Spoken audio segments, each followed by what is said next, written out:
Hey everyone, I got in another shipment of Medaka fish eggs or rice eggs.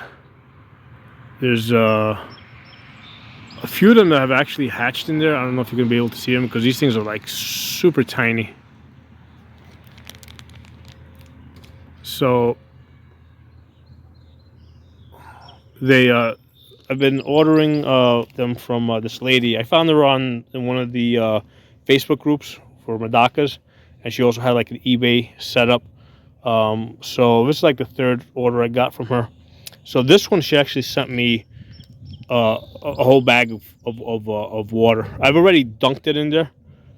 I decided to pull it out just so I can show it to you guys. But what I'm going to do is I'm going to take this bag. I have here some pond water. And what I'm going to do is I'm going to put it in there, leave it for about 10 minutes, and let the water sort of equalize before I empty the bag in there. This way I don't shock the hatchlings. Because there's at least, I think, 2 or 3 that have hatched either when she shipped them or soon after while they were in shipment. I think she sent them like second day or something. So she sent it. She had double bagged it, and then she had this thermal bag and then this thermal box. So I'm gonna hold on to these things. This is pretty good. I'm sure these things aren't cheap. She's been. This is my third order, so she's basically just charging me for shipping at this point. She's a really great lady. If you're interested in ordering this stuff, I'll give you her link. You can contact me. I'll put you in touch with her. But yeah, she's in Texas. I'm in Pennsylvania, so she's kind of shipping the stuff to me. I did order some. Like I said, this is like the third order of fish eggs. I did order like 20 of them.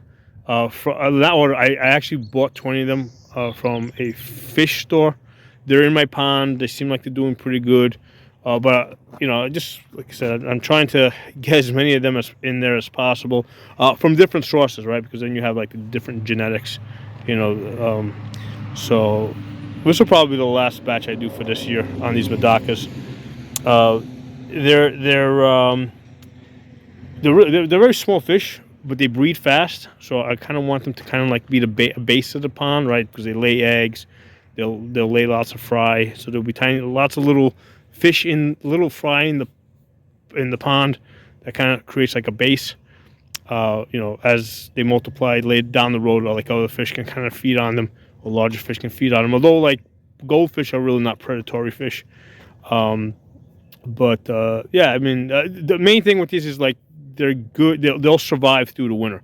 So I'm trying to get fish in my pond that I know can survive like under a frozen pond or under ice through the winter. And you know, Japan basically gets cold winters. So it is a good candidate for fish. I got like goldfish in there, Medakas. You know, the Medakas here. I've got white clouds. I got rosy red minnows.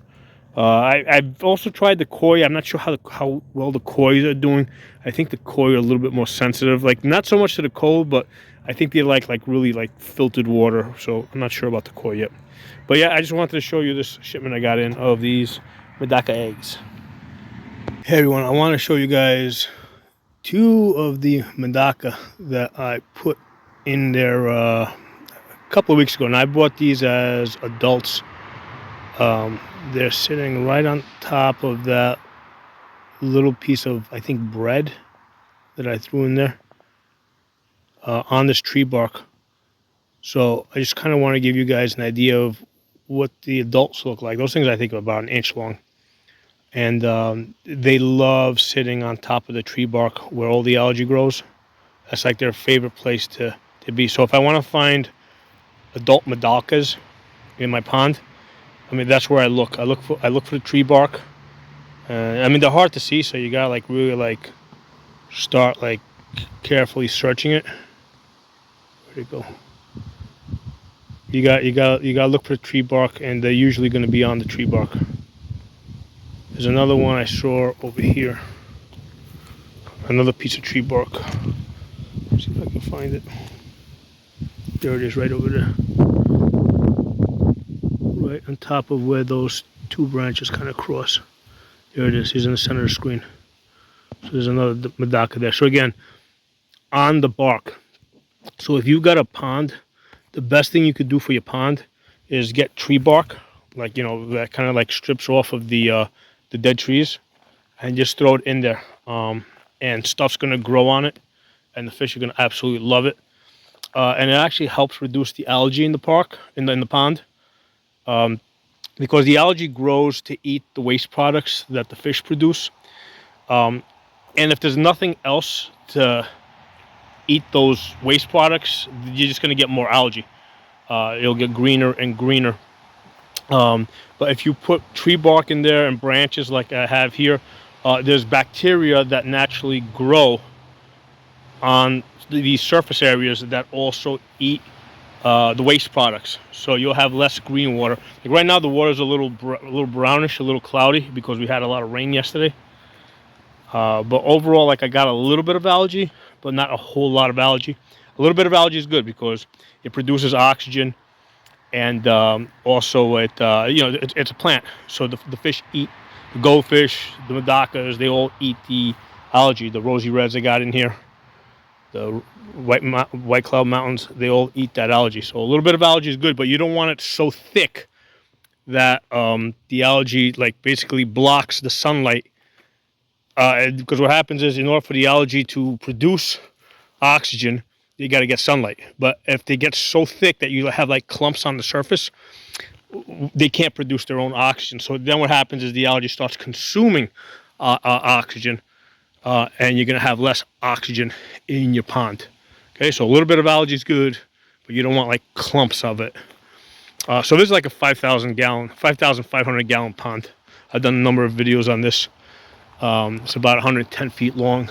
It's about 8 feet wide here at the widest area, which is nice. It's like an S shape, so it allows me to like kind of walk along it. At the deepest, it's like 3.5 feet deep at the deepest point, which is like maybe 20% of the pond.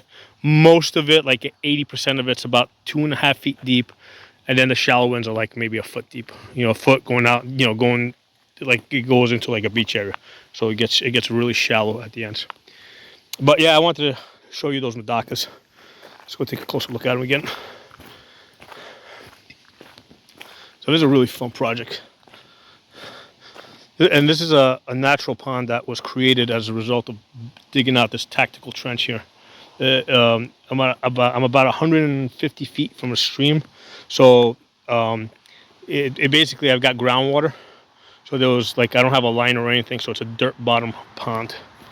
Yeah, those Medakas are still there, man. They haven't moved. They're like right on top of that. What I think is a piece of bread that I threw in there. Could also be an eggshell. I also throw eggshells in there. Oh, they just moved. Someone startled them. I think there's a bug or something that startled them. Yeah, there's a bug that's jumping around over there. Oh, it moved. Yeah, they're moving now. So yeah, these things are like fast breeders. So if you can get them in your pond breeding, like they'll lay like 20 eggs a day in the summertime. So if you can get them breeding for like a month or two, you'll have like you'll have like hundreds of them in there. They only live for like a year and a half, so they kind of like their life cycle depends on them breeding a lot. So they have short lives. They get eaten by stuff, but they breed fast. So if you got a small batch and you can keep them alive long enough, they'll produce lots. You'll have lots of Medakas.